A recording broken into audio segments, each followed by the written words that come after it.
Hi guys! Magandang araw! How are you? I do hope you're okay and fine.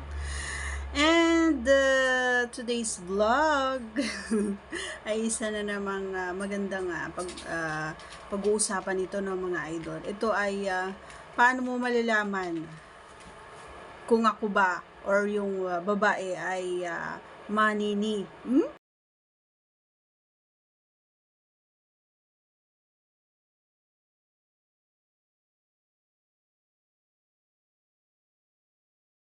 Alright, so paano nga ba? Sabihin mo nga sa akin. Sasabihin na naman ni Idol, kaya nga ikaw yung nagbablog eh. Para ikaw yung magsabi eh. Relax ka lang Idol. Huwag masyadong nagmamadali. Okay? So ito nga ang ating kasagutan. Paano mo nga ba malalaman? Kapag siya ay manini.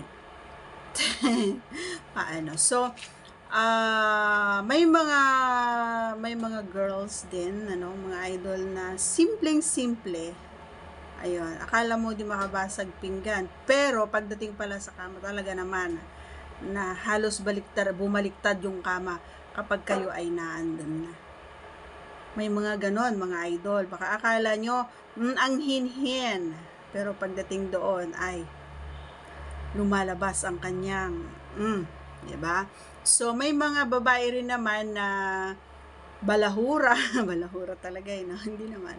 May mga babae rin naman na yung magaspang manalita, ganyan, or yung, alam mo yung, pag nagsalita is akala mo ang daming alam, pero, in real life, walang alam yon, hindi pa nakatikim yun, hindi pa naka-experience ng ganun. May mga ganung klase ng girls. Why? Kasi, syempre ako kasi marami tayong mga friends na, alam mo yun, medyo ako ay mapagmasid, mapagmatsyag ako. So, and of course, kaming mga kaibigan, ayan, alam mo yon yung alam namin yung isa't isa.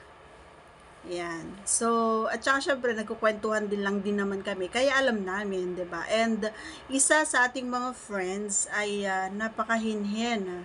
Pero, nakailan na pala. Ganon. Meron naman yung isa naman, merong akala mo alam lahat.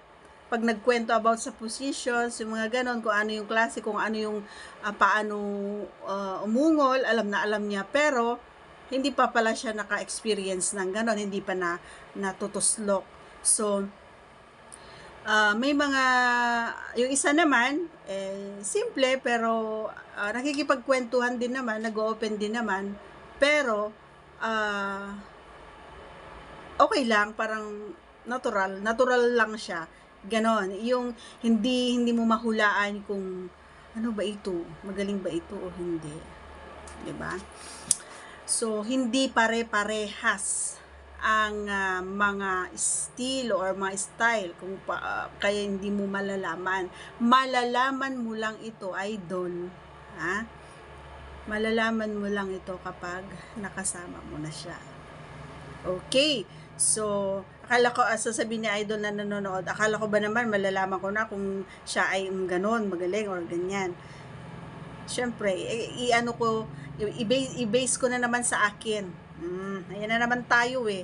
Ako na naman ang napag-initan nyo eh. Charot. Siyempre, ako kasi mga idol, every time na may mga nagkukwentuhan, nakikisali-sali rin naman ako, pero, yung hindi masyadong halata. Ganon. Pero pag lalaki yung kausap ko, is, sinasabi ko. Pag mga girls and boys, yung halo is, ano lang ako, yung simple, ganyan. Nakikipag-usap din ako, nakikishare din ako ng mga thoughts ko, pero hindi yung sobra. Ganon, yung tama lang.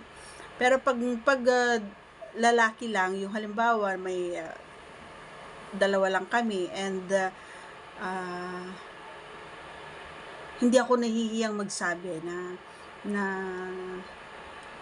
halimbawa, nasagi ko, ganyan, ay tapos matigas, sasabihin ko talaga yun, ganyan. So, And doon ko rin sinushow sa kanya na gustong-gusto ko na talagang or gustong-gusto ko na siya. Ganyan. And isa pa, kapag nakikipag-date tayo, nagsusuot ako ng, alam mo yon, yung kita ang cleavage, kasi ganon, ganon. And gusto ko yung ayoko nang pupunta sa mga sinihan, ganyan. Gusto ko agad dun. Ayoko nang paligoy-ligoy pa. Basta, and mahilig ako, kapag gusto ko, mahilig tayo titigan ako. Mahilig ako makipagtitigan, yung titig na medyo may paglalantod, ganon. So, kaya wag mo akong tititigan kasi baka ayain mo ako bigla, sasama ako. Chat. So, yun lang naman ang alam ko paano mo malalaman malalaman mo lang kapag nakasama mo na siya, and on my behalf na kwento ko naman kung paano. So, sana may natutunan ka, idol, and once again, please don't forget to subscribe and click our tiny notification bell so that you'll be updated every time we have a new upload videos. Thanks for watching. I love you all. Take care, cause I care. Bye.